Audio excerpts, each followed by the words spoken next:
गणेश जी महाराज को भी अगर बुद्धि प्रदान कर रहे हैं तो वो मेरे देव अधिदेव महादेव प्रदान कर रहे हैं, मेरे शिव।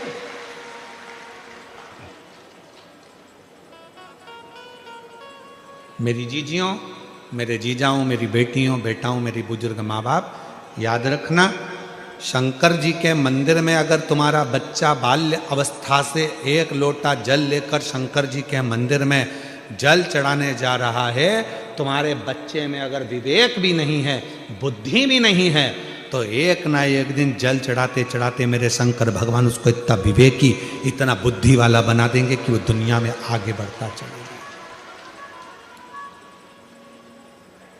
इतना विवेकी, इतना बुद्धि वाला बना देंगे कि वो आगे बढ़ता चलेगा।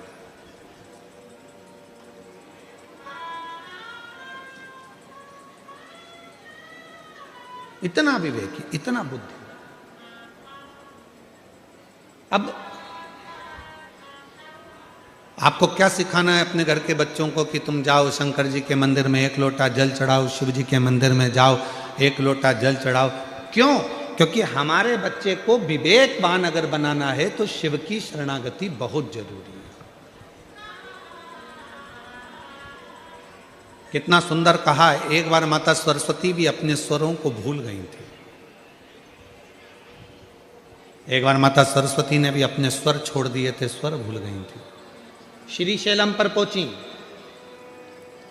और श्री शैलम पर पहुंचकर नटराज भगवान शंकर की आराधना करना प्रारंभ करी। और जैसे ही नटराज भगवान शंकर की आराधना करना प्रारंभ करी तो भगवान तुमरुका जी प्रकट हुए। और तुमरुका जी को शिव जी ने कहा, माता सरस्वती कुछ चाहती हैं।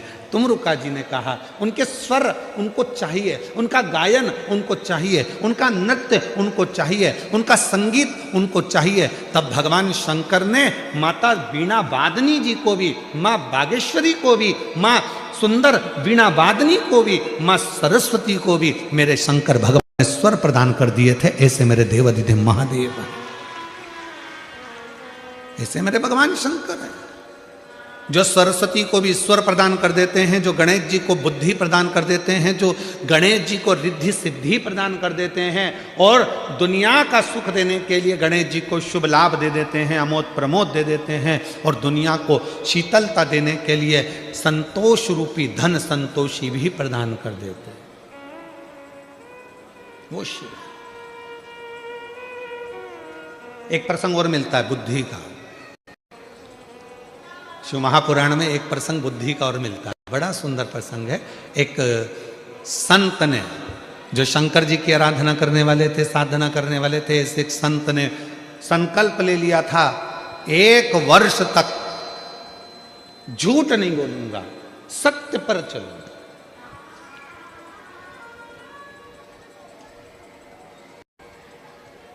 अपनी जिंदगी को सत्य में निकालूंगा, सत्य पर चलूंगा, सत्य से वर्णन करूंगा, सत्य से।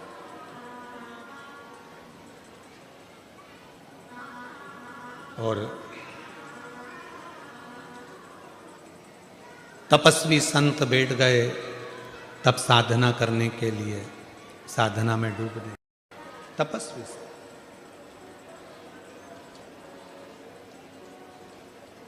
एक लक्ष्य बनाया 1 वर्ष का कि झूठ नहीं बोलूंगा। हम आप लोगों से भी निवेदन करते हैं कि आप शिव जी को मानने वाले जितने भी शंकर जी के भक्त हैं, उनसे निवेदन है, पूरे साल आप सत्य नहीं बोल सकते, 6 महीना सत्य नहीं बोल सकते, 3 महीना सत्य नहीं बोल सकते, तो हमारा तो निवेदन है 12 महीने में 12 शिवरात्रि आती है, उस शिवरात्रि के दिन भले आप व्रत करें चाहे ना करें, एक व्रत धारण कर लो कि आज के दिन मैं झूठ नहीं बोलूंगा, सुबह से शाम तक मैं केवल सत्य ही बोलूंगा। आप मत बोलो, हमें मालूम है तुम पूरी साल सत्य नहीं बोल पाओगे, और अगर सही में सत्य बोल दोगे तो हो सकता है कि घर में झगड़ा भी हो जाए। हो सकता है वो एक कथा मिलती है ना कि एक बहुत विद्वान महाराज, बहुत विद्वान पंडित जी, इतने विद्वान लोग कहते थे इतने विद्वान पंडित जी तो मरेंगे तो सीधे स्वर्ग जाएंगे, और पंडित जी मरे तो नरक चले गए। अब इतने विद्वान पंडित जी जब नरक, तो नरक में मोहल्ले के भी गए बहुत सारे, तो उन्होंने पूछ लिया, क्यों पंडित जी, तुम तो इतनी बड़ी सोसाइटी में रहते थे, इतना भजन करते थे, इतना प्रवचन करते थे, इतनी कथा कहते थे, और तुम मरने के बाद में नरक आ गए, तुम्हें तो स्वर्ग जाना था, आखिर तुम नरक क्यों आए? पंडित जी बोले, मैं मेरी ओर नहीं आया, मेरी पत्नी के कारण नरक आया। तो तुम तुम्हारी पत्नी के कारण नरक क्यों आए? तो कहा, मैं बस कहीं पर भी निकलता था, रोज सुबह के समय पर मेरी पत्नी तैयार होकर आती और मुझसे पूछती कि मैं कैसी लग रही, बस उसी के चक्कर में मैं नरक जा पहुंच गया। तो तुम उसके चक्कर में नरक कैसे पहुंच गए? तुम मेरे को रोज सुबह से मेरी पत्नी पूछती मैं कैसी लगती हूँ, और मुझे बोलना पड़ता था तू बहुत अच्छी लगती है। मतलब मेरे को रोज सवेरे सवेरे एक झूठ बोलना पड़ता था, लगती अच्छी नहीं थी फिर भी कहना पड़ता। इसी के चक्कर में मैं नरक पहुंच गया। बस वो एक चक्कर था। तो मेरी जीजियों, आप लोगों से भी निवेदन है, मेरे जीजा जी से रोज मत पूछा करो कि मैं कैसी लग रही हूँ। वो बापड़ा तुम्हारे चक्कर में स्वर्ग की जगह नरक पड़ी जावे, कहा मतलब था, मैं कैसी लग? ये मेरी पत्नी के चक्कर में हो। तो कहा, तुम पूरा समय अगर सत्य नहीं बोल सकते तो केवल एक दिन ऐसा निकालो कि उस दिन मैं सत्य बोलूंगा, और सत्यम शिवम,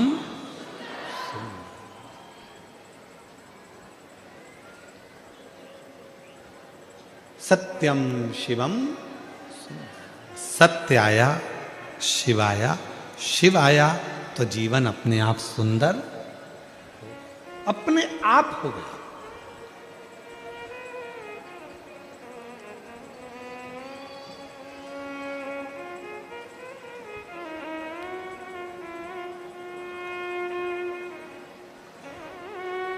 एक हमारे शैलेंद्र भाई बोलते हैं ना, सत्य ही शिव है, शिव ही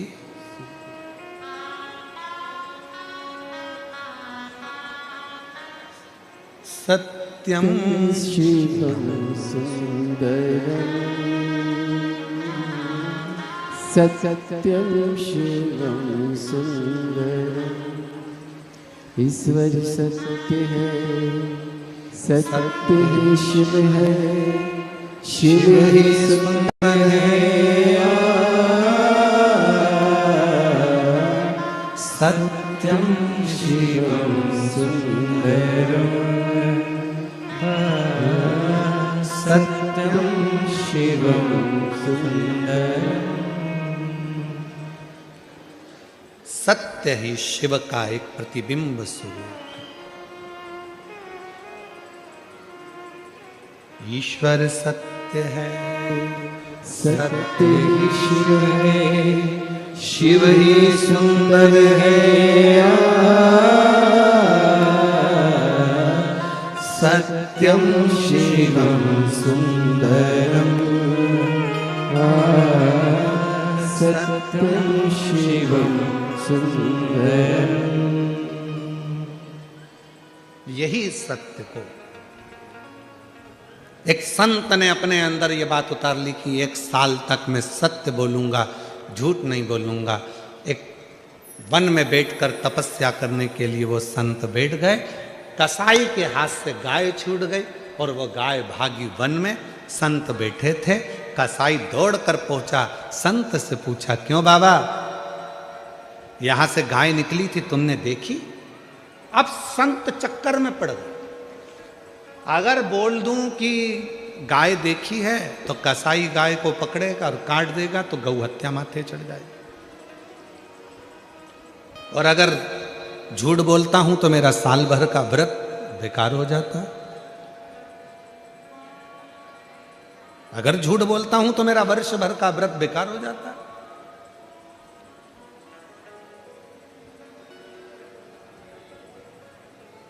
कभी कभी 2 उलझन में भगवान लाकर पटक देता है, कभी कभी।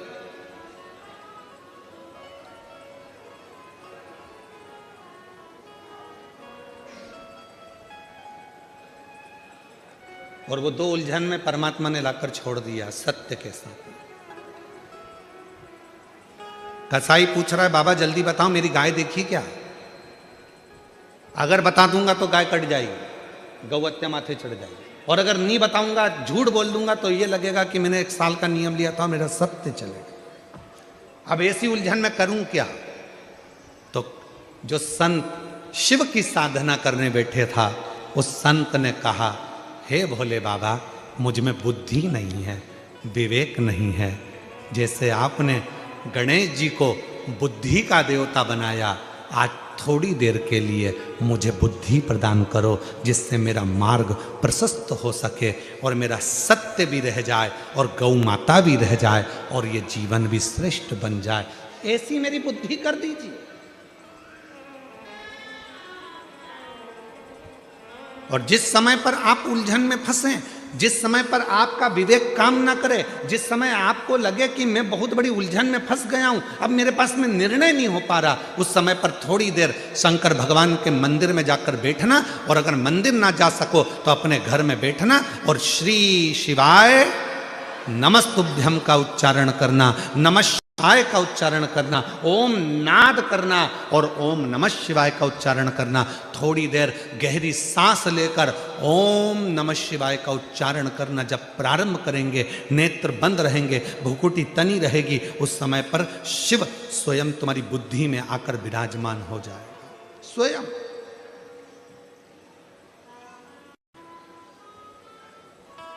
लंबी श्वास के साथ में जब ओम का नाद निकलता है, ओम का नाद,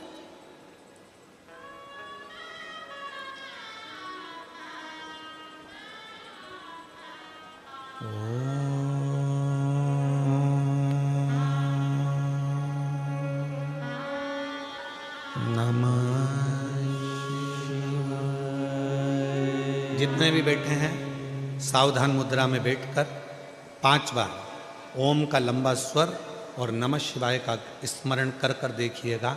नेत्र थोड़े से बंद रहेंगे, भुकुटी में आपका ध्यान रहेगा, मस्तक के केंद्र बिंदु ब्रह्मांड में आपकी बुद्धि जाएगी और आप शिव से ये आह्वान करेंगे कि मुझे अच्छी बुद्धि, अच्छा विवेक दीजिए, मुझे ऐसा बुद्धि और ऐसा विवेक दीजिए कि जिंदगी में मैं कभी धोखा ना खाऊं, किसी के दरवाजे पर जाकर मुझे मांगने की जरूरत ना पड़े, जो मिले तेरे दरवाजे से मिले। शिव तेरे साक्षीकरण मेरे ब्रह्मांड के केंद्र बिंदु में हो, ऐसा स्मरण कर कर सावधान मुद्रा में ओम का लंबा नाद, साथ में नमः शिवाय का स्मरण।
दोनों हाथों को नेत्रों पर लगाइए और ब्रह्मांड को अपने मस्तक के बीच में अपने हाथ का स्पर्श करिए। शिव हमारी बुद्धि को केंद्रित करते हैं।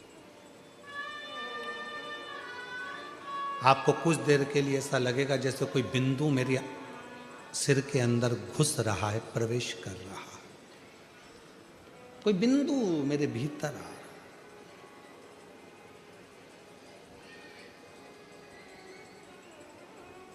1 वर्ष का नियम लिया है सत्य बोलने का और ये सामने उलझन आकर खड़ी हो गई। इस उलझन को सुलझाऊं कैसे? तो तुम्ही ने दर्द दिया है, तुम्ही दवा देना, तुमने दिया है, ये उलझन भी तुमने लाकर खड़ी है। सत्य बोलूंगा तो गाय कट जाएगी और नहीं बोलूंगा तो मेरा व्रत टूट जाएगा। अब ये निर्णय तुम्हारा है तो उत्तर भी तुम्हें देना पड़ेगा। तब मेरे भगवान शंकर भूकुटी में आकर बैठ गए और जिह्वा से बोलना प्रारंभ कर दिया। जब तुम शिव को बुलाते हो, शिव को पुकारते हो, तो निर्णय तुम्हारा नहीं होता, फिर निर्णय शंकर करना प्रारंभ कर देते हैं अपनी वाणी में। अब शिव ने निर्णय कैसा दिया? कसाई पूछ रहा है, बाबा जल्दी बोलो, मेरी गाय दूर चली जाएगी, जल्दी बोलो, मुझे मेरी गाय पकड़ना है। बाबा सत्य बोलना, बिल्कुल सही बताना, क्या तुमने गाय को देखा है? तो बाबा बोले, नेत्र देखते हैं पर बोलते नहीं है। नेत्र देखते हैं पर बोलते नहीं है, और जिह्वा देखती नहीं है, बोलती है। तो निर्णय मैं कैसे दे सकता हूं? नेत्र ने देखा, वो बोलेगा नहीं, और जिह्वा देखी ही नहीं तो बोले क्या? खा। उस कसाई ने कहा, ये तो बाबा पागल है, न जाने कहां कहां की बात कर रहा है। उसने छोड़ा और गाय ढूंढने चला गया।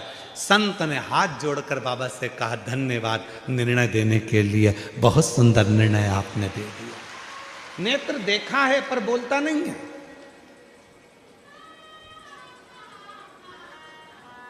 कभी कभी अपने घर की मर्यादा को बचाने के लिए, कभी कभी अपने घर की मर्यादा को रखने के लिए, कभी कभी अपने घर की मर्यादा को सुरक्षित रखने के लिए घर के बुजुर्गों को भले आंखों से वो कुछ भी देख लें पर उनकी जिह्वा बोलती नहीं है,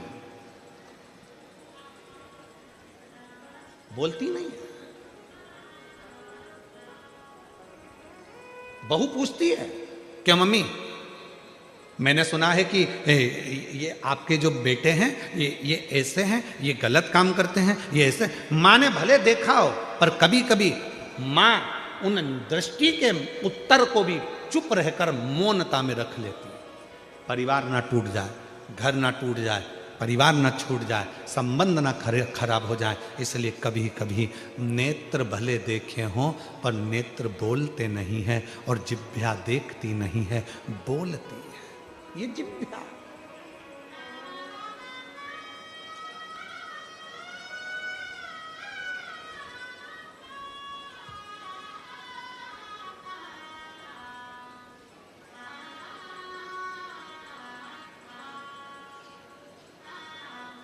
तुम्हारे यहां लड़ाई में बंदूक चलती है?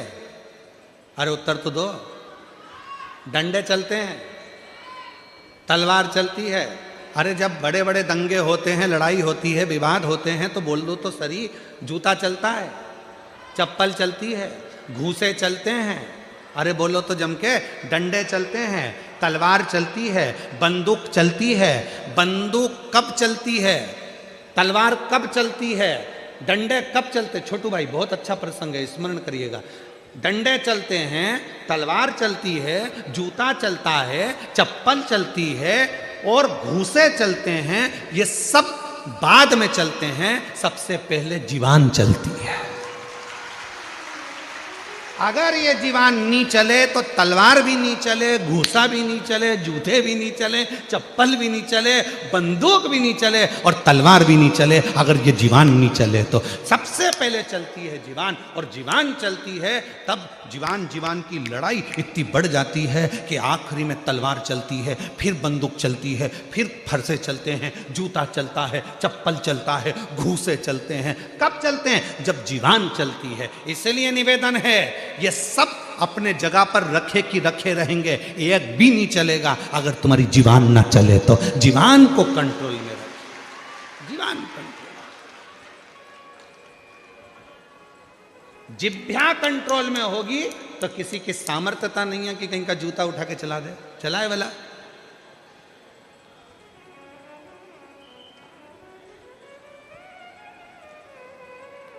पंडाल में बैठने की जगह तो तुमको मिल जाए, मना ही नहीं है बैठने की जगह, बिल्कुल मिले, पर तुम आते से जो सिर पे पल्लू मल्लू लेके और अकड़ वकड़ दिखा, हट रही कि नहीं हट रही?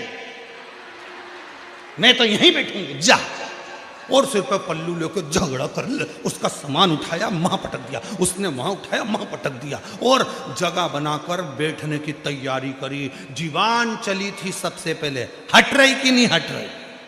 जीवान चली। और अगर वही जीवान बड़े प्रेम से, काकी तुम्हारे लिए घर से मैं खिचड़ी बना के लाई हूं, थेपला बना के लाई हूं, सीवर वाला महाराज कहता है कि घर से कुछ ना कुछ लेकर आओ, मुंह झूठा करा, थेपला लाई हूं, मन है तुम्हें खिला दूं, थोड़ी सी जगह दोगी क्या? हाँ आजा, बैठ जा, बाजू बैठ। और दोनों ने थेपला में अपना निकाला और खा खुआ के, अब कहाँ जा रहे? तो मैं कथा सुन लूंगी। अरे बैठ जाना, कौन मना कर रहा? थेपला और फाफड़ा तो इतना कमाल करता है कि लोचे की तो जरूरत ही नहीं पड़ती, इतना काम कर दिया। अब तुम प्रेम की भाषा, प्रेम की भाषा।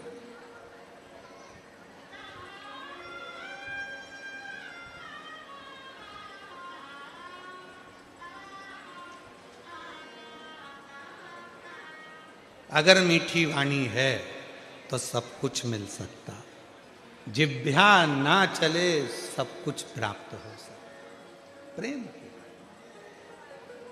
सबसे ज्यादा ट्रेन में अगर दोस्ती होती है तो तंबाकू खाने वालों की होती है।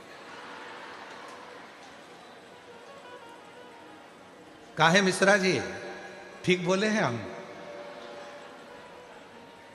हम तुमसे इसलिए बोले, तुम उत्तर प्रदेश से आते होगे तो कभी कभी तुम्हारी ट्रेन में भी देखना।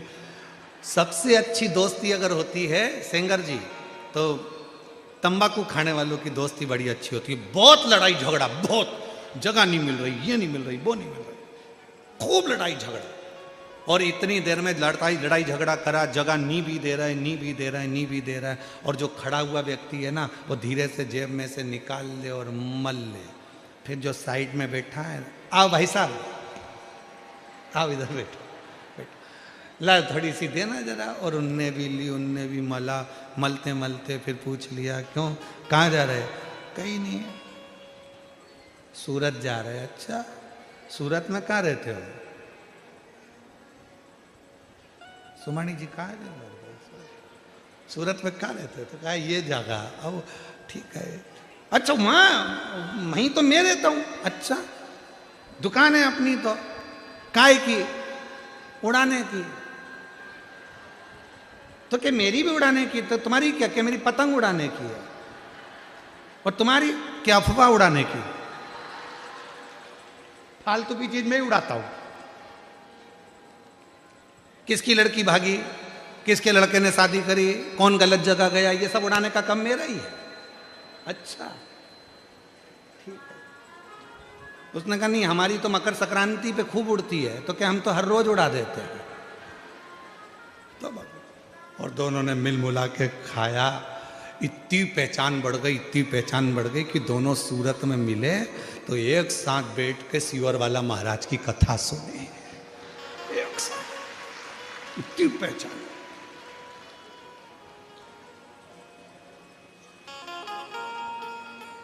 अभी ट्रेन के लोग देख रहे थे, इतनी भयंकर लड़ाई चल रही थी कि जूता चप्पल चल जाते, एक दूसरे की गिरबान पकड़ ली, लड़ लिए, झगड़ लिए, पर वो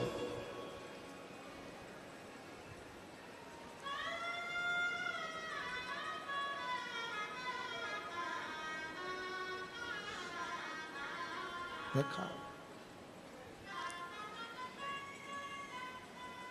और ऐसा नहीं है कि वहीं पर काम ये होता है, कई लोग कथा में भी आते हैं, वो धीरे धीरे बैठकर जेब में से निकाल के मल लेते हैं, फिर भजन का इंतजार करते हैं, बाबा भजन कब गाएगा। और महाराज जी ने जैसे ही भजन गाया, भोला सब दुख काटो, भोला सब दुख काटो। और जैसे ही महाराज जी ने कहा हार हार महा,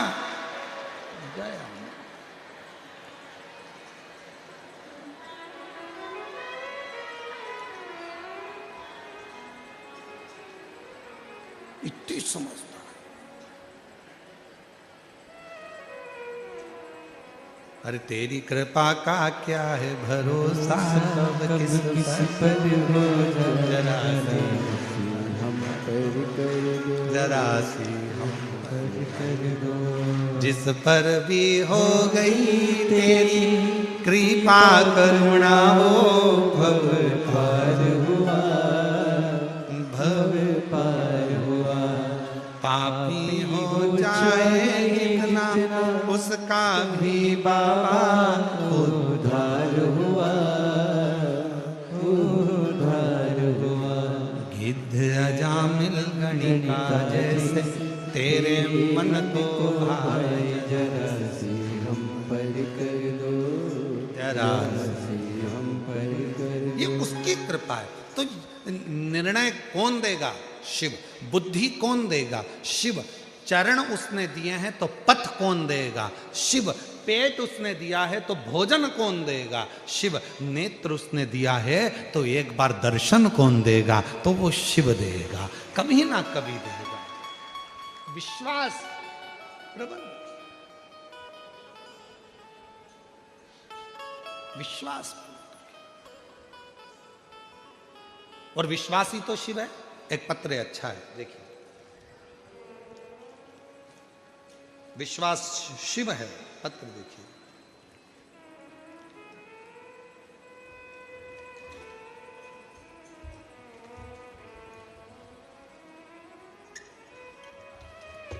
इसमें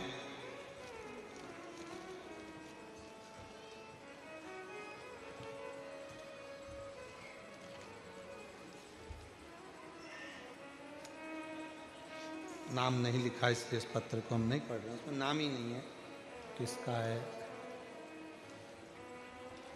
चरणों को नमन करती हूँ। पशुपतिनाथ का व्रत बताए थे वो करा, और तीसरे व्रत में ही मेरे बेटे की गवर्नमेंट जॉब लग गई। मैं बाबा को यहाँ प्रणाम करने आई हूँ। अनीता गुप्ता सूरत से है, कहीं बैठी हो? अनीता गुप्ता सूरत से। मेरे बेटे का गवर्नमेंट जॉब लग गया है, मैं बाबा को यहाँ प्रणाम करने के लिए आई। एक पत्र और बड़ा सुंदर है।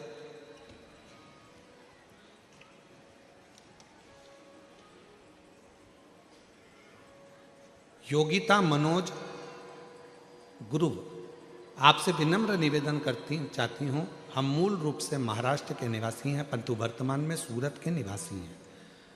बाबा,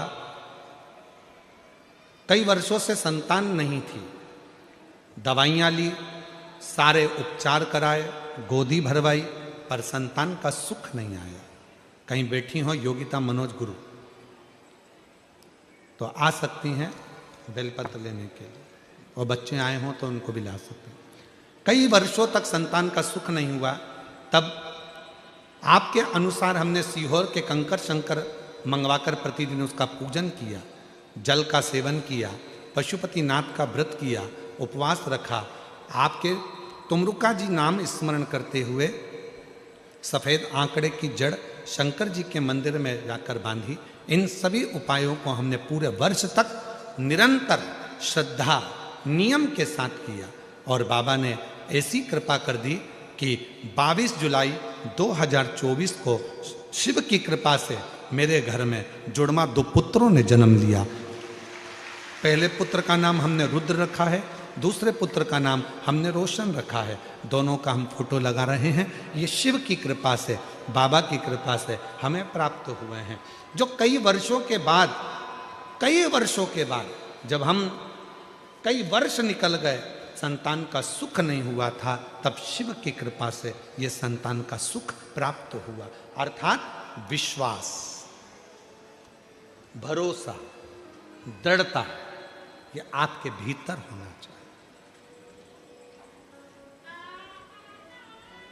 जब आपने विचार कर लिया कि मेरी बुद्धि मेरी नहीं है, शिव देंगे, मैं अड़चन में फंसी हुई हूं, मैं सोच नहीं पा रहा कि मैं क्या करूं, कोई निर्णय नहीं हो पा रहा, तब उस शिव को बुला।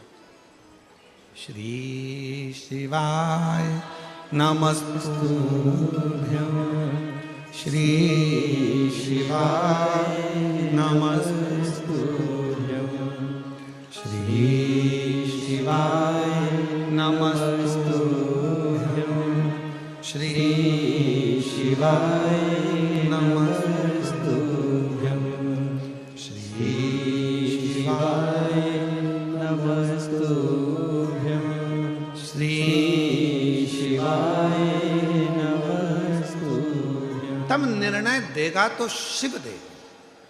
पार्वती मैया ने अपने तन के उपटन से बालक का निर्माण तो कर दिया, पर उसमें विवेक कहां से आए, बुद्धि कहां से?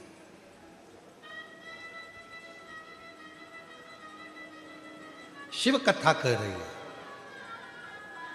मनुष्य निर्माण करता है तो वो निर्माण की वस्तु एक ना एक दिन टूटती जरूर है, और परमात्मा जिस चीज का निर्माण करते हैं उसको दुनिया की कोई सामर्थ्यता नहीं कि वो तोड़ दे। घर आपने बनाया टूट जाएगा, गाड़ी आपने बनाई टूट जाएगी। ये शरीर मां के गर्भ में माता और पिता की देन है, तो उसने निर्माण करा, तो ये भी हाथ पैर सब टूट सकते हैं। गाड़ी टूट जाएगी, दुकान टूट जाएगी, जमीन, सब जो चीज है आपके पास में आपने जिसका निर्माण करा वो टूट सकती है, पर परमात्मा जिसका निर्माण करते हैं वो कभी नहीं टूटती। ये शरीर भी आपका बनाया हुआ है, अर्थात माता और पिता का बनाया हुआ है, इसलिए हाथ भी टूट जाता है, पाँव भी टूट जाता है, नाक भी टूट जाती है, ये कान भी टूट जाता है, पाँव के घुटने भी टूट जाते हैं, पर परमात्मा ने एक चीज ऐसी बनाई जो दुनिया में कोई नहीं तोड़ सकता, वो है उसकी आत्मा, उसका हृदय, उसकी आत्मा। जिस आत्मा को कोई नहीं तोड़ सकता, वो आत्मा को ना तो कोई छेदित कर सकता है, ना पानी गीला कर सकता है, ना अग्नि जला सकती है, ना वायु सुखा सकती है। वो आत्मा एक ऐसी परमात्मा ने बनाई है, उसको कोई खंडित कर ही नहीं सकता। मनुष्य निर्माण करता तो खंडित हो जाती, मनुष्य अगर कुछ बनाता तो वो टूट जाता।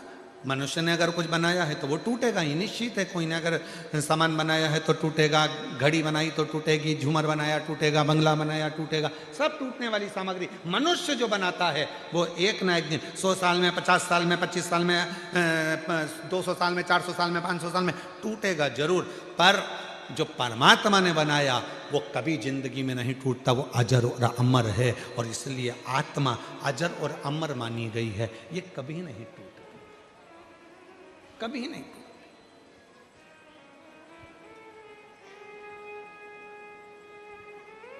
पार्वती जी ने एक बार शिव जी से पूछ लिया था, आप जब इस आत्मा को अमर कर सकते हो, आत्मा को नहीं टूटने देते हो, तो क्या आप अपने भक्त को भी कभी टूटने नहीं देते हो? शिव जी ने वचन दिया, सुनो पार्वती, जो मेरा ध्यान करता है, जो मुझे भजता है, मेरा स्मरण करता है, उसको दुनिया में कभी मैं टूटने नहीं देता, उसको इतना मजबूत कर देता हूं कि वो प्रखर हो जाता है, प्रबल। बस वो विश्वास मुझ पर करे, वो भरोसा मुझ पर करे, उसको ये विश्वास होना चाहिए कि उधर मेरे परमात्मा ने दिया है तो पेट वो भरेगा। हाँ, मेहनत तुम्हें करना है, परिश्रम तुम्हें करना है, संघर्ष तुम्हें करना है। सियोर वाला बाबा कहता है कि एक बेलपत्री में शहद लगाकर शंकर भगवान को लगाओ और फिर बाबा निर्णय देगा। पर सियोर वाले महाराज ने उसके साथ में एक बात और कही है कि मेहनत तुम्हें करना पड़ेगा, रात दिन एक करना पड़ेगा, पूरा परिश्रम तुम्हें करना पड़ेगा, पूरा परिश्रम तुम्हें करना पड़ेगा, तब तुम्हारा रिजल्ट जो आएगा वो तुम्हारे पक्ष में आएगा, पक्ष में।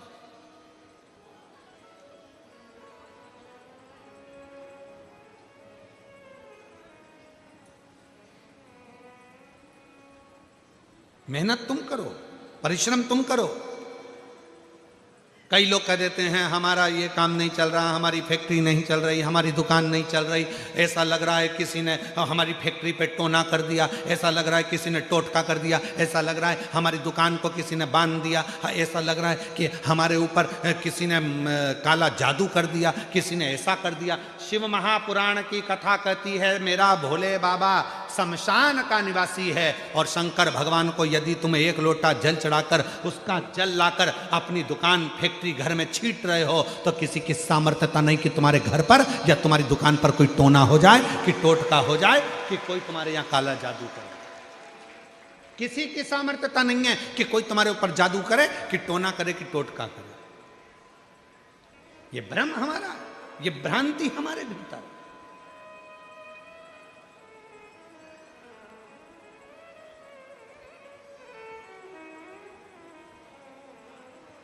शिव के पास सब है।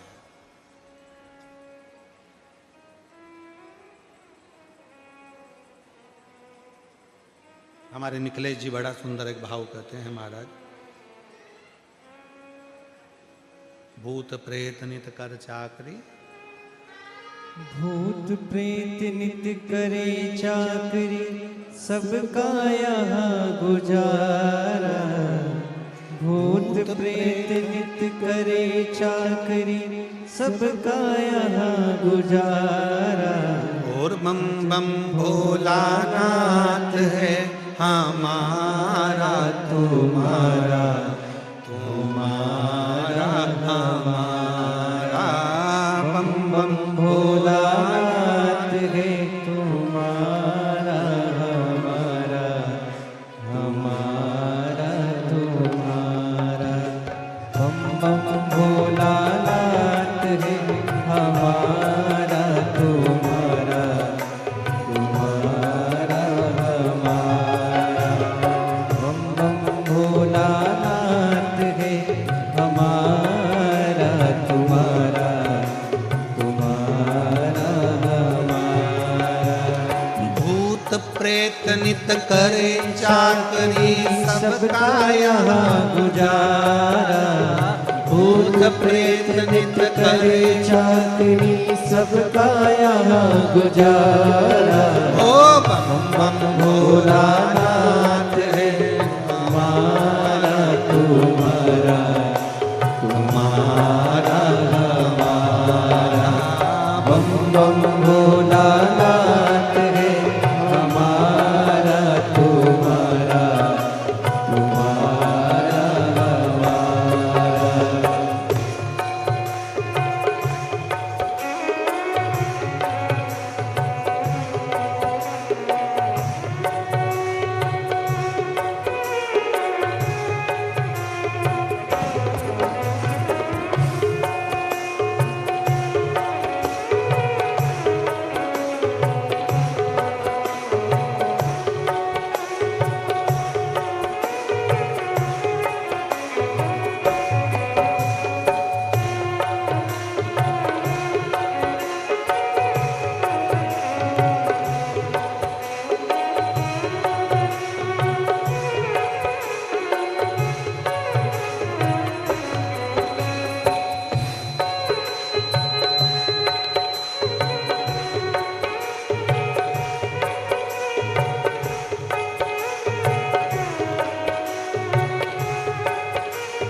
जय बोला भंडारी गौरा के त्रिपुरारी, जय बोला भंडारी गौरा के त्रिपुरारी। और रखियो लाजी हमारी सारे जग हितकारी, रखियो लाजी हमारी सारे जग हितकारी। मन की इच्छा पूर्ण हो तो हो कल्याण हमारा, मन की इच्छा पूर्ण हो तो हो कल्याण हमारा। अजय भोलानाथ ये दरबार तुम्हारा, दरबार तुम्हारा। अजब है भोलानाथ ये दरबार तुम्हारा,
पत्थर हम बन जाए, इस नगरी के कंकर पत्थर हम बन जाए।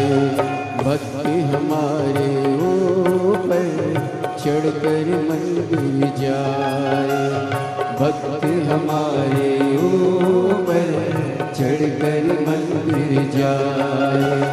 भक्ति जनों के पाँव पड़े तो हो उद्धार हमारा, भक्ति जनों के पाँव पड़े तो हो उद्धार हमारा। अजब है भोलानाथ ये दरबार तुम्हारा, दरबार तुम्हारा। अजब है भोलानाथ ये दरबार तुम्हारा, दरबार तुम्हारा। भूत प्रेत नित्य करे चाकरी, सबका यहाँ गुजारा। भूत प्रेत नित्य करे चाकरी, सबका यहाँ गुजारा। अजब है भोलानाथ ये दरबार तुम्हारा, दरबार तुम्हारा। ओ अजब है भोलानाथ ये दरबार तुम्हारा, दरबार तुम्हारा।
अजब है भोलानाथ ये दरबार तुम्हारा, दरबार तुम्हारा। अजब है भोलानाथ ये दरबार तुम्हारा, दरबार तुम्हारा। अजब है भोलानाथ ये दरबार तुम्हारा, दरबार तुम्हारा। अजब है भोलानाथ ये दरबार तुम्हारा, दरबार तुम्हारा।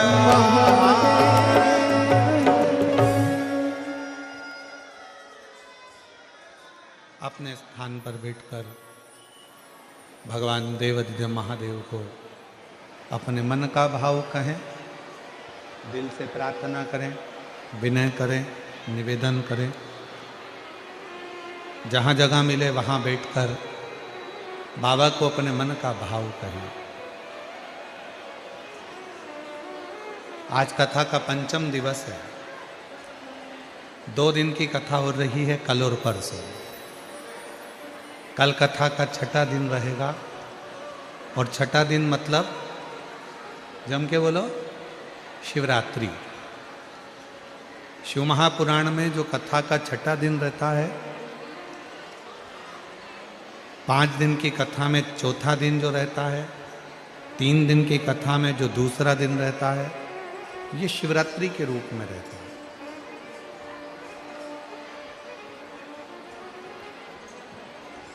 कल भी कथा का समय यही 2 बजे से 5 बजे तक रहेगा, पर परसों जब कथा विराम होगी तब कथा का समय सुबह 8 बजे से 11 बजे तक रहेगा।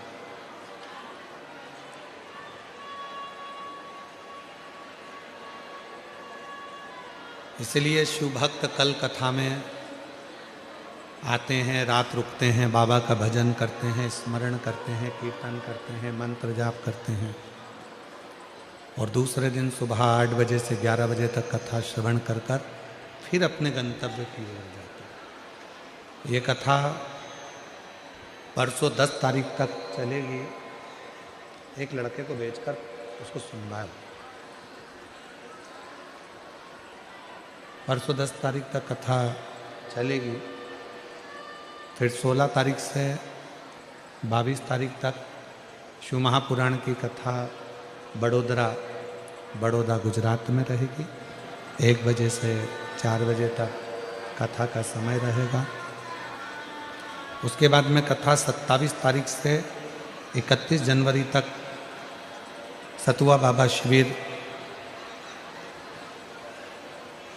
प्रयागराज माघ मेले में रहेगी। जो नांदेड़ में कथा थी 5 दिन की फरवरी में, वो कथा अभी कैंसिल कर दी गई है क्योंकि सीहोर में जो रुद्राक्ष उत्सव है उसकी तैयारी करना है। इसलिए नांदेड़ में जो 5 तारीख से 9 तारीख तक जो कथा थी फरवरी में, उसको कैंसिल कर दिया गया है, नांदेड़ महाराष्ट्र की कथा को। तो वो कथा अभी नहीं होगी। 11, 12, 13 को डबरा मध्य प्रदेश में कथा रहेगी और 14 से 20 फरवरी तक रुद्राक्ष महोत्सव रहेगा।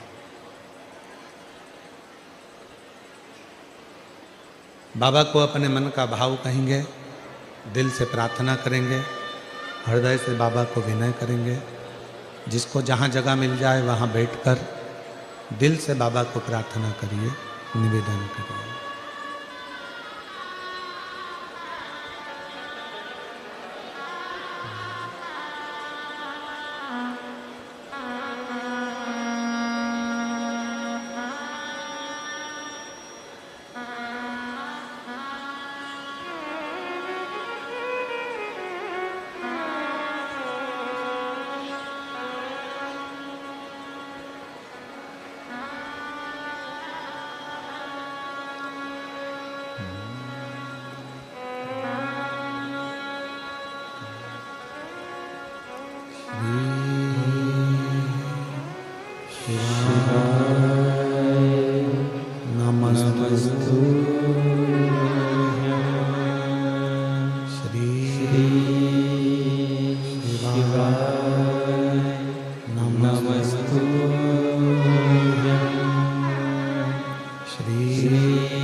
शमशान वासी हमारा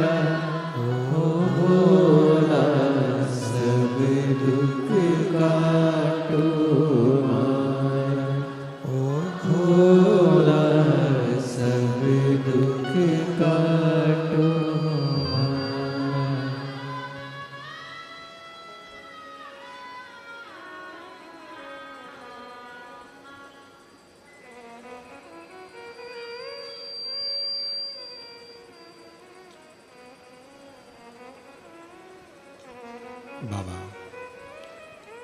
देवादिदेव महादेव भगवान शिव, ओगड़दानी, तरकालदर्शी, कैलाशी, अविनाशी भगवान शिव की कथा कह रही है। नीचे कर दो, नीचे कर दो उसको।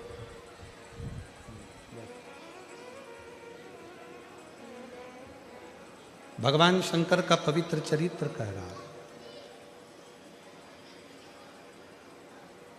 शिव महापुराण की कथा वर्णन कर रही है। श्रेष्ठ बुद्धि को भी अगर हमको चाहिए तो हमें शिव की आराधना करना।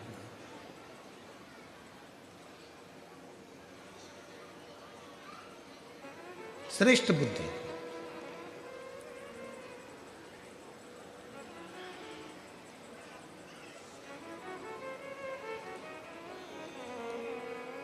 कोई कोई बच्चे ऐसे रहते हैं जो जन्म लेने के बाद उनका शरीर का विकास नहीं होता।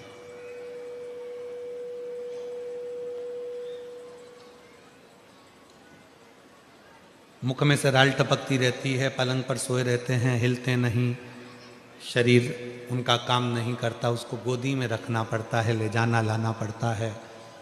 उसको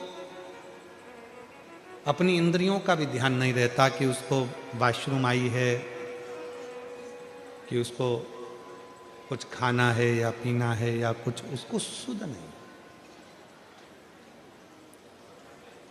उन बच्चों के लिए भी शिव महापुराण में एक बड़ा सुंदर सा प्रसंग आता है। अगर आपकी कॉलोनी में, आपकी सोसाइटी में, आपके मोहल्ले में, आपके आसपास के क्षेत्र में इस तरह के अगर बच्चे रहते हैं तो उनके माँ बाप को चाहिए कि शिव को, भगवान शंकर को जो बेल होता है, बेल देखा है आप लोगों ने? इधर सूरत गुजरात में क्या बोलते हैं? बेला ही बोलते हैं। तो बेला का जो फल होता है, उस फल के अंदर का जो गुर्दा होता है, फल के अंदर का जो गुर्दा होता है, उस गुर्दे को सुखाकर, उसको बाद में जलाकर उसकी भस्म अच्छी पीस कर तैयार करो। और जिस दिन सोमवार की अष्टमी हो, सोमवार के दिन अगर अष्टमी की तिथि पड़ जाती है या अष्टमी के दिन सोमवार पड़ जाता है, तो उस दिन देवादिदेव महादेव को, अगर मंदिर में आप वो भस्म नहीं चढ़ा सकते तो घर में ही उस बाबा को थोड़ी सी चुटकी भरकर भस्म, वो जो बेले की भस्म बनाई है, वो शिव को समर्पित कर दो। उसी भस्म को निकालकर उठाकर, जो डब्बी में ज़्यादा भस्म है उसी में उसको डाल लो, और उस भस्म को बिल्कुल पिसी बारीक एकदम महीन भस्म को, जो बच्चा राल टपकाता है या उसका शरीर का विकास नहीं होता है, शरीर कमज़ोर है, वो उठ नहीं सकता, बैठ नहीं सकता, इंद्रियों का भान नहीं रहता, उस बच्चे को यदि थोड़ी थोड़ी भस्म प्रदोष समय के पहले, प्रदोष काल के पहले, शाम के समय के पहले अगर उस भस्म को थोड़ी सी मात्रा में, जरा सी मात्रा में अगर उसकी जिह्वा पर लगाया जाए तो धीरे धीरे उसकी इंद्रियां काम करना प्रारंभ कर देती है। इंद्रियां काम करती हैं। डॉक्टर का भी इलाज करवाओ, डॉक्टर को भी दिखाते रहो, क्योंकि डॉक्टर शिव का एक रूप मानते हैं शिव पुराण में। और साथ में शिव जी पर भरोसा भी करो, विश्वास।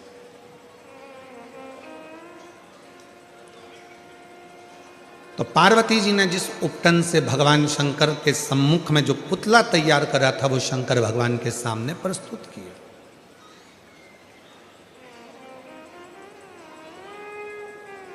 और जब वो पुतला देखा गया तो शिव जी ने उसकी परीक्षा ली। भगवान शंकर ने 3 परीक्षा विनायक की ली है, 3 परीक्षा।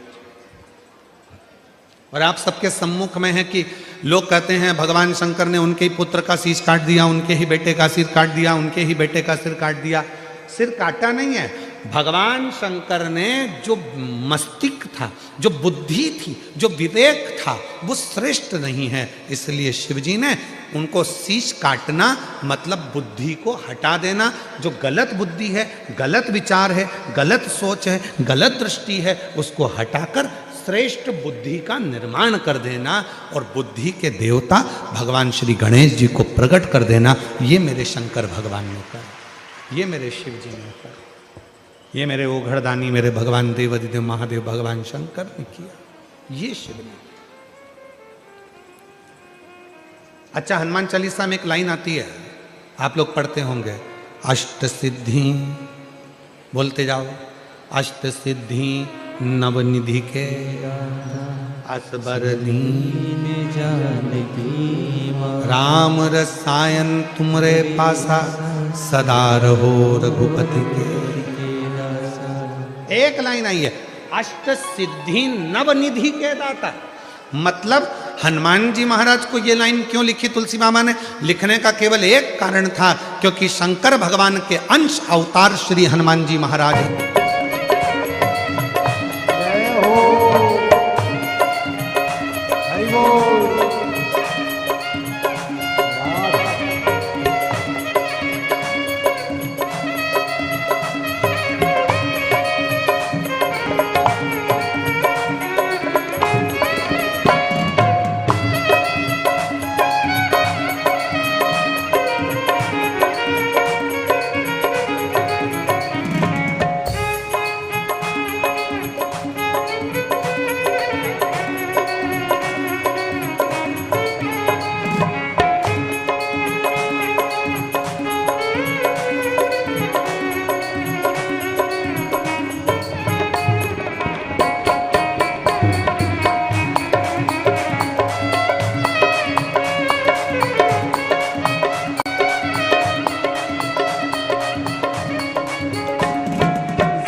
कब से खड़े हैं झोली पसार, क्यों न सुने तो मेरी पुकार। कब से खड़े हैं झोली पसार, क्यों न सुने तो मेरी पुकार। ओ कब से खड़े हैं झोली पसार, क्यों न सुने तो मेरी पुकार। कब से खड़े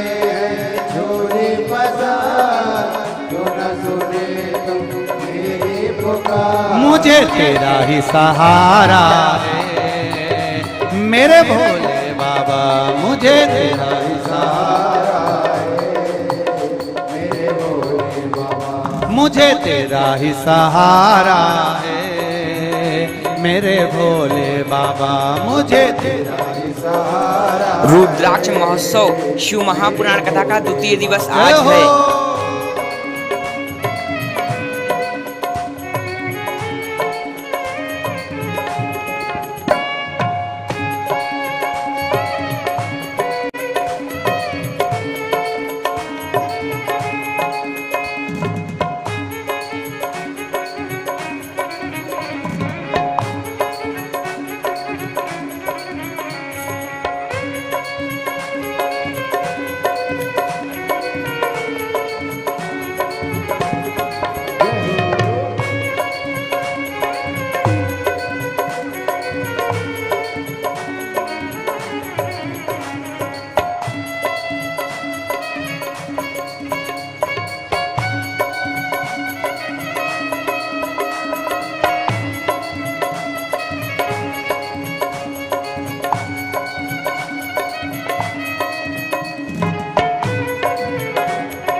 कहा जाए मुसीबत के मारे, रास्ता न सूझे कहा जाए मुसीबत के मारे। आसरा है तेरा दूर कर दो ये संकट हमारे, आसरा है तेरा दूर कर दो ये संकट हमारे। सुनते हैं तूने सुनते हैं तूने रब को तेरे बोले बाबा रब को बारा है मेरे बोले बाबा। कब से खड़े हैं झोली पसार, क्यों न सुने तू मेरी पुकार। कब से खड़े हैं झोली पसार, क्यों न सुने तू मेरी पुकार। ओ कब से खड़े हैं झोली पसार, क्यों न सुने तू मेरी पुकार। कब से खड़े हैं झोली पसार, क्यों न सुने तू मेरी पुकार। मुझे तेरा ही सहारा है मेरे भोले बाबा, मुझे सहारा है मेरे भोले बाबा। मैंने तुम्हें ही पुकारा है मेरे भोले बाबा, मैंने पुकारा है मेरे भोले बाबा। मैंने तुम्हें ही पुकारा है मेरे भोले बाबा, मैंने पुकारा है मेरे भोले बाबा। मैंने तुम्हें ही पुकारा है मेरे भोले बाबा। पुकारा है मेरे भोले। हर हर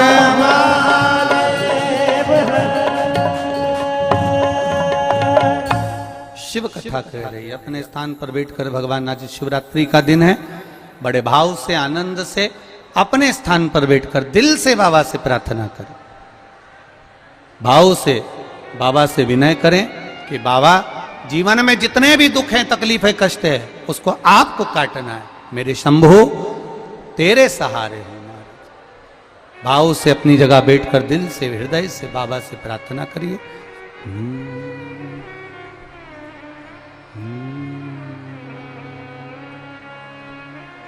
श्री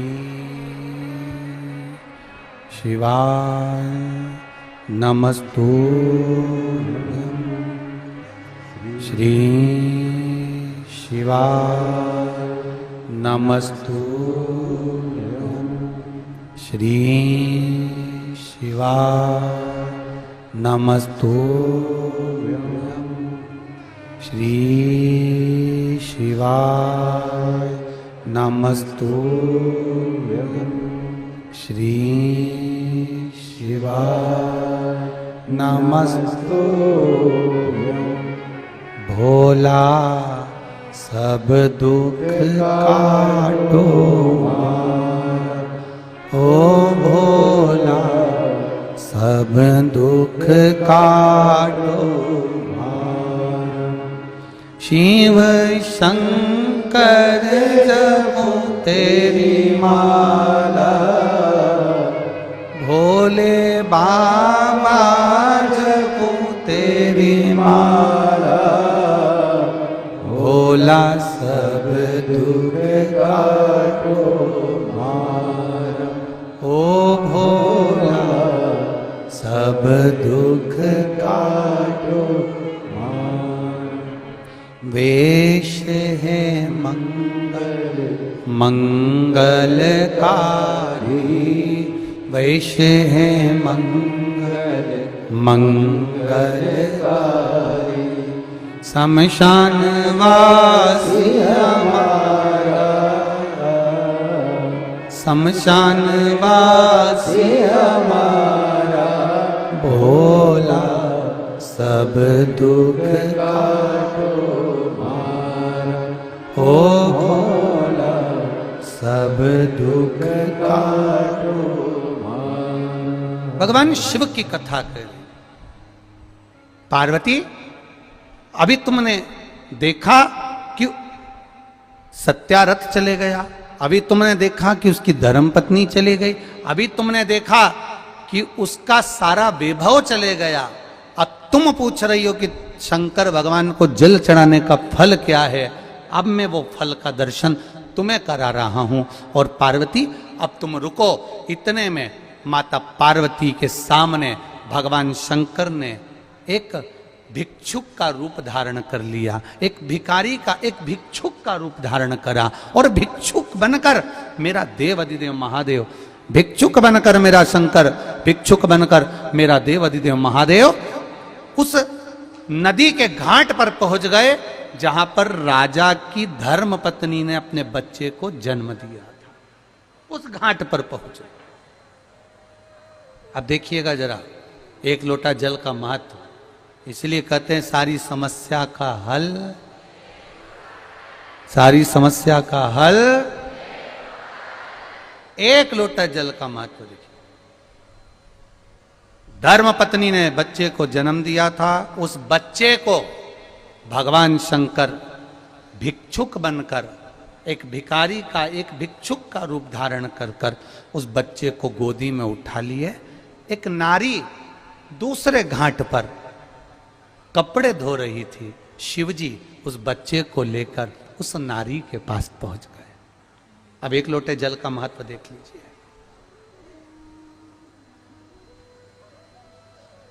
उस नारी के पास पहुंच गए मेरे भोलेनाथ और मेरे देवाधिदेव महादेव। जब उस नारी के पास में पहुंचे, मेरे देवाधिदेव महादेव ने आवाज लगाकर कहा, माता माता माता। इतने में कपड़े धो रही हुई उस नारी, कपड़े धो रही उस नारी ने जैसे ही आवाज सुनी, वस्त्र का जल धोते ही नदी के अंदर जो कपड़ा था उसने देखा, देखते से ही वो जल मेरे महादेव के ऊपर जाकर आज रुद्राक्ष महोत्सव का दूसरा दिवस कुबेरेश्वर धाम में।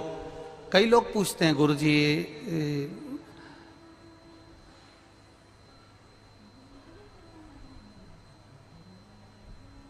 कई लोग कहते भी हैं सीहोर वाले महाराज जी से कहा करो, माताएं जल चढ़ाने आती है, लोटा तो इतना काला हो जाता है तांबा पीतल का, उसको मांझ के भी नहीं लाती है। सीहोर वाले महाराज ने कह दिया एक लोटा जल चढ़ाओ, तो हमने भी उसके पत्र में लिखकर भेजा। वो पत्र मैं मंदिर का नाम नहीं बोल रहा, हम उसको पत्र में लिख के भेजा, तुम लोटा देख रहे हो कि उसके हृदय का भाव देख रहे हो।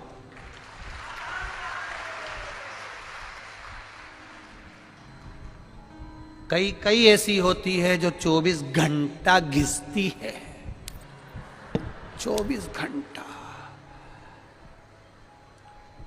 वो ऊपर से तो घिसती है, पर भीतर से जब वो बोलती है तो उसके मुंडा से मेंढक टपकते हैं।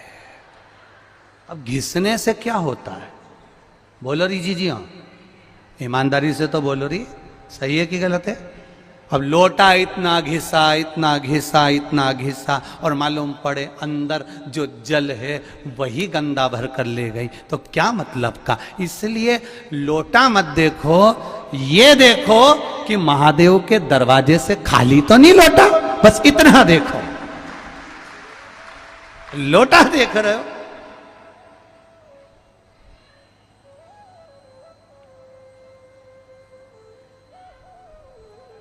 अच्छा व्रत हुआ, सोमवार को आ जाती है, 1 रुपया भी नहीं चढ़ा के जाती है, केवल प्रसाद रख जाती है, वो भी 2 हिस्सा, 1 खुद खा जाती है, दिया 5 रखे, छठा ले जाती है।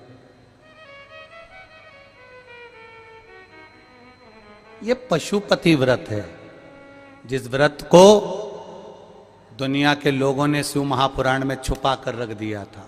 मेरे वेद व्यास जी ने तो इसको लिखा है, पाशुपत्य अस्त्र और पाशुपत्य व्रत का वर्णन मेरे वेद व्यास जी ने तो करा, पर दुनिया के लोगों ने इसे छुपा कर रख दिया, क्योंकि ये वो व्रत है मात्र 5 सोमवार करेगी और ये निश्चित है कि इसकी मन की कामना देवाधिदेव महादेव पूरा कर देंगे।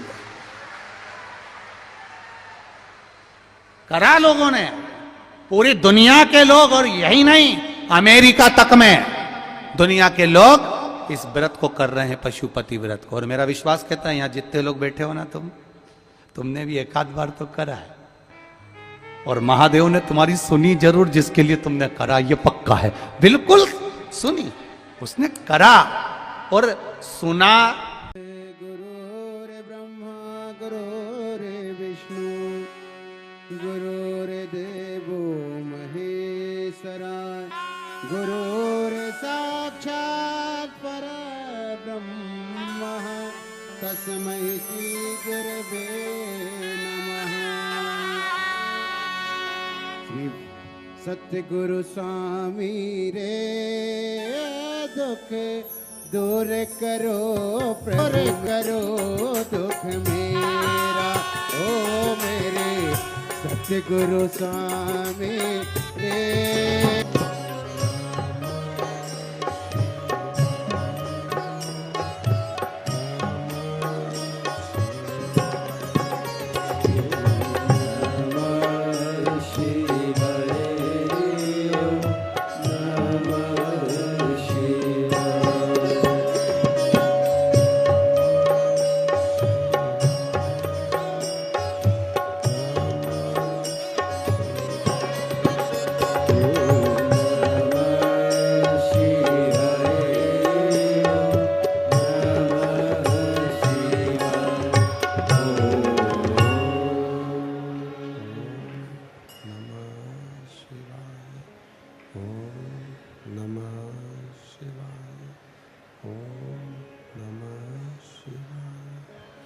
विश्वनाथ भगवान की जय, महाकालेश्वर भगवान की जय, ओंकारेश्वर भगवान की जय, रामलिंगम भगवान की जय, कुबेरेश्वर महादेव की जय। हर हर महादेव, हर हर महादेव, हर हर महादेव। काशी विश्वनाथ मोगड़दानी त्रिकालदर्शी कैलाशी अविनाशी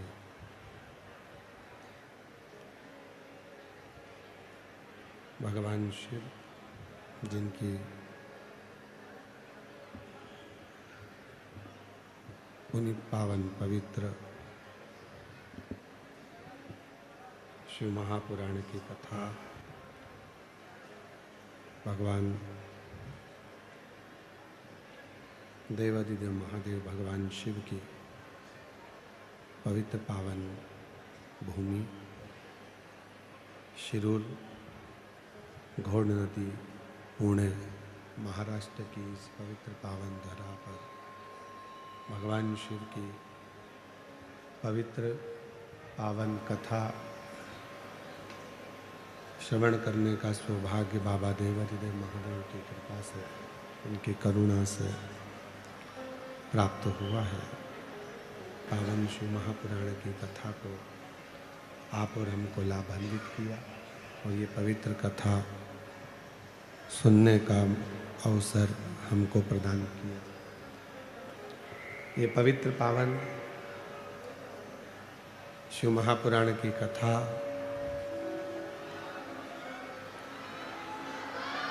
भगवान शिव की कृपा से, उनकी करुणा, उनकी उदारता से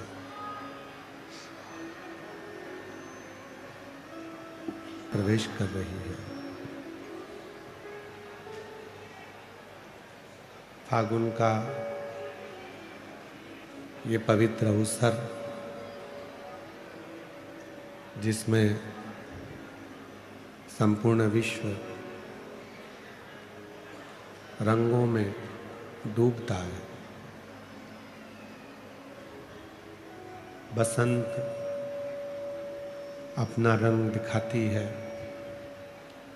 प्रभु की कृपा अपना रंग दिखाती है, और आपकी भक्ति सेवा अपना रंग दिखाती है। ऐसा पवित्र पावन अवसर है।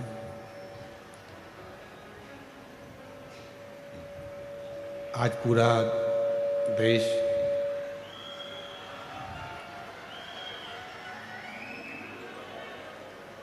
होलिका दहन का भगवान शिव की इस आनंदमय कथा के माध्यम से आप और हम समझें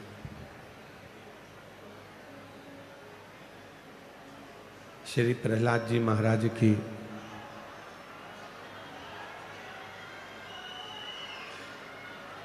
दिव्य अलौकिक भक्ति,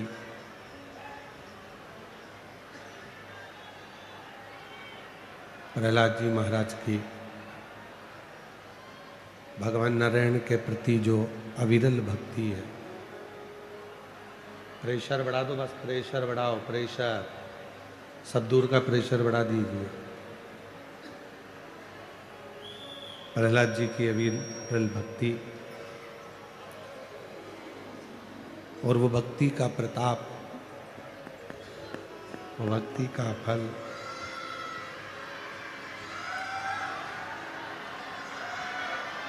जो भगवान की अविरल भक्ति का फल है, वो भगवान श्री हरि नारायण ने दिया है। एक विश्वास, एक भरोसा, एक दृढ़ता जब संसार के मनुष्य के अंदर स्थिर होती है, जब भरोसा स्थिर होता है, दृढ़ता स्थिर होती है, तो कहीं ना कहीं प्रभु की कृपा जरूर होती है। श्री हरि की कृपा जरूर होती है।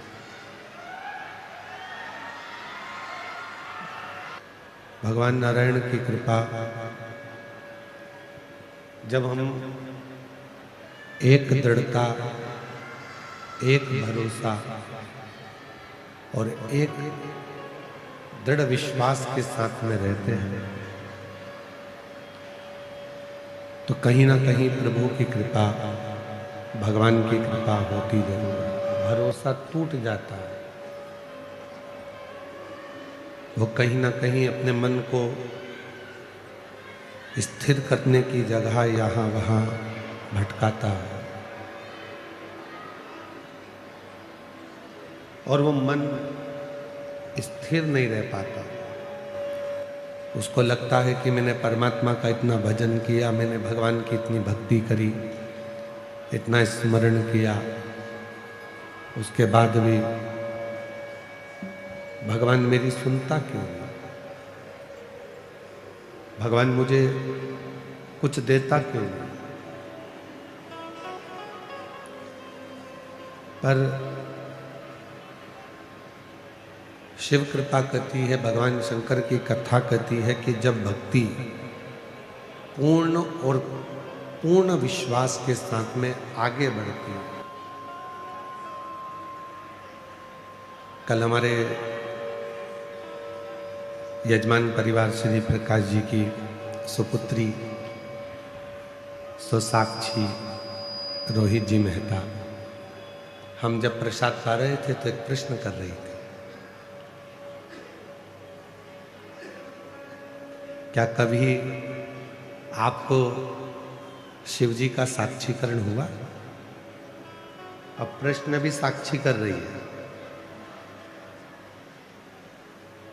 और प्रश्न भी यह है कि आपको कभी शिव जी का साक्षीकरण हुआ?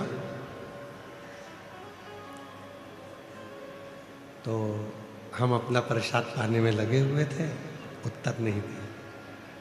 उसने फिर दूसरी बार प्रश्न किया, गुरुजी बोलो तो, क्या आपको शिव जी का कभी साक्षीकरण हुआ? हमने उनसे कहा कि कोई अपनी तिजोरी का माल नहीं दिखाता, उसी तरह कोई गुरु अपने शिव को सामने नहीं।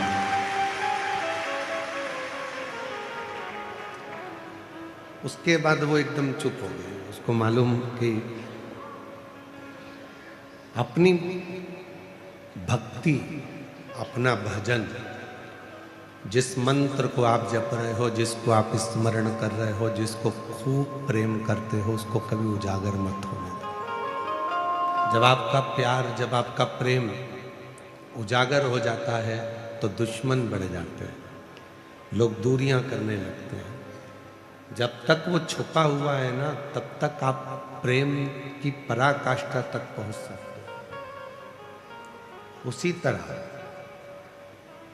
जिस परमात्मा का आप भजन करते हो, जिससे आपका दिल लगा हुआ है, जिसके ऊपर आप पूर्ण समर्पित हो, पूरा भरोसा आपका उस पर आश्रित है, उससे आप बहुत प्रेम करते हो, तो आप उस परमात्मा के प्रेम को बता नहीं सकते, क्योंकि बताएंगे तो नजर लग जाती है।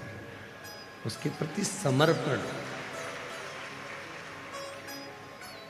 तो हमने उस श्री प्रकाश जी की सुपुत्री स्वसाक्षी रोहित जी मेहता जी से हमने उनसे कहा कि ये पक्का है बेटा साक्षी कि एक बार आपको भी शिव की साक्षी जरूर होगी, अगर आपकी लगन, आपकी भक्ति और आपका विश्वास है।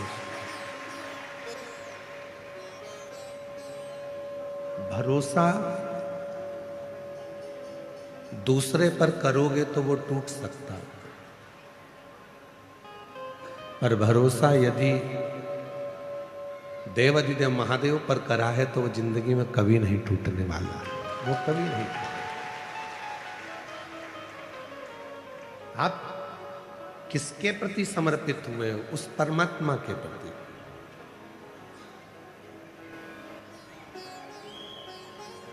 आप किसके हुए हो? उस परमात्मा के। अब सौंप दिया इस जीवन का सब भार तुम्हारे हाथों।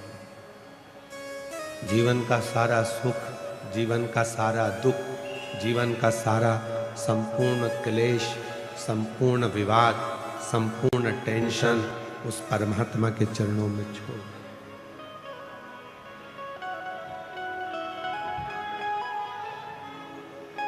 जीवन का संपूर्ण क्लेश उस परमात्मा के चरणों में छोड़। आज सारे देश आपस में लड़ रहे हैं और भारत देश होली मना रहा है। ये सभ्यता और ये संस्कृति और ये प्रेम है भारत।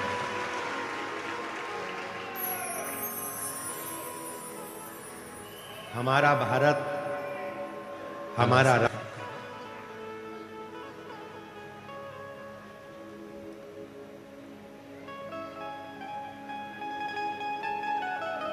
हमारा भी बहुत मन था कि आप लोग इतनी संख्या में आए हो और आज होली प्रज्वलित होगी, जलेगी। फिर लोग 4 तारीख को, कल तो ग्रहण है 3 तारीख का, तो 4 तारीख को लोग धुरंडी मनाएंगे, होली खेलेंगे, उत्सव मनाएंगे। 5 तारीख को महादेव की होली होगी। तो हमारा भी मन था कि हम आपके साथ में गुलाल की होली खेल कर जाएं, पर हमने मन में एक विचार करा कि एक बार भगवान शिव जी से पार्वती जी ने फागुन के महीने में एक लीला रची, और फागुन के महीने में माता पार्वती जी ने एक लीला ऐसी रची शिव जी के साथ में कि माता पार्वती जी शंकर जी के सामने से ओझल हो गई, कहीं छुप गई।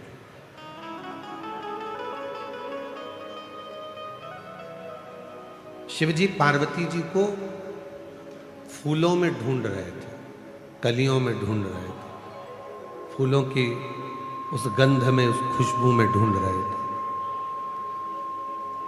अब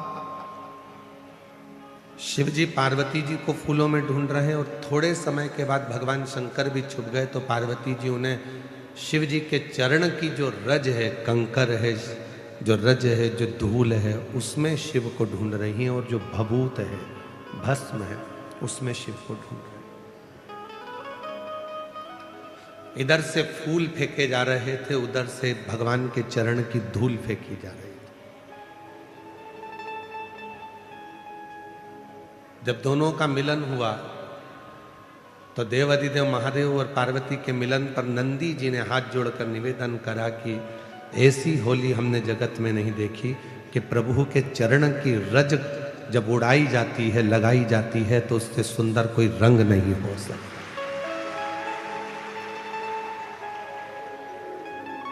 कहते हैं दुनिया के सारे रंग फीके हो जाते हैं, पर शिव भक्ति का रंग कभी फीका नहीं होता।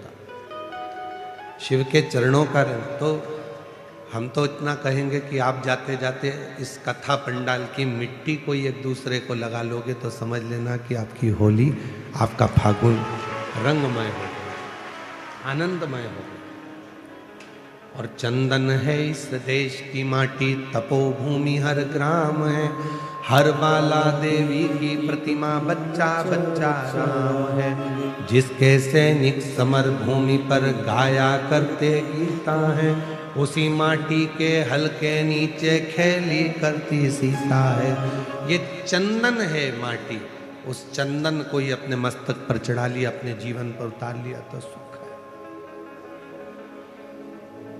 और एक निवेदन और करूं पूरे राष्ट्र से, पूरे भारत की धरा पर रहने वाले एक एक सनातनियों से, कि आप, कई लोग ऐसे हैं कि उनको होली पसंद नहीं आती, कोई बच्चा रंग डाल देता है तो लड़ने बैठ जाते हैं, कोई व्यक्ति जरा सा गुलाल फेंक देता है तो झगड़ा करने बैठ जाते हैं। झगड़ा मत करो, उसको धन्यवाद दो। घर में रह रहकर 4-5 लोगों के बीच में रह रहकर आप ऐसे मुसद्दी लाल हो गए हो कि कोई किसी को रंगीन देखना ही नहीं चाहता। कम से कम खुशियां मनाओ, तो कोई तो तुम्हें रंग में डुबोने के लिए बैठा है। दूसरी बार याद आए कि पत्नी ने उस सन में जब हम शादी कर कर आए थे, उसके दूसरे साल में ऐसा रंगा था, वो साल आज तक नहीं भूल पाया। तो रंगे